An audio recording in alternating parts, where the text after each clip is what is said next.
Hi everyone, I'm Andrew Knapp with the Off Lead. In April, I took a trip to Denver to the American Copy Editors Society conference, where I represented Florida Today, my employer. It was only the second time I had ever been on a commercial jetliner.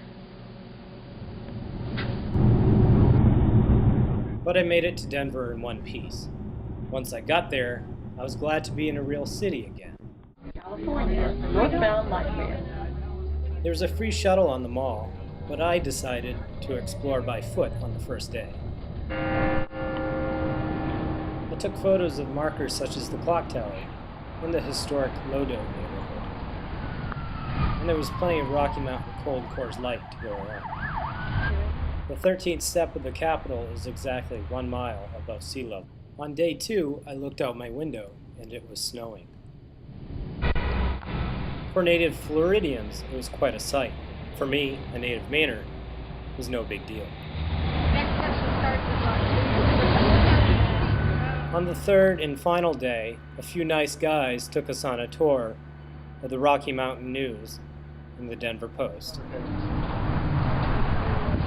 The Post had punctuation marks on the wall. The night news copy desk seemed like a nice place to work, but it's surely messier than the one at Florida Today. The Rocky was a different story. The Rocky Mountain News has a slick newsroom with plenty of large TVs for watching CNN, or maybe the occasional Rockies game. Imagine having a break room like this, though, with a view of the mountains and the various government buildings.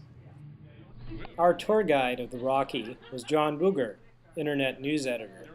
He convinced us that the Rocky had the better newsroom. I love working here. I hope I've conveyed that. Compared to where we were, I mean, it's just, even not compared to where we were, it's pretty cool. I capped off my stay in Denver with a little night exploration.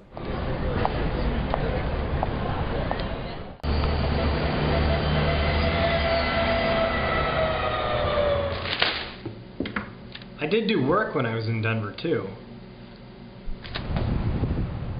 Back at the hotel, about 300 copy editors learned a lot from each other. The theme was that they must adapt to technology to survive, to find a way to keep their jobs.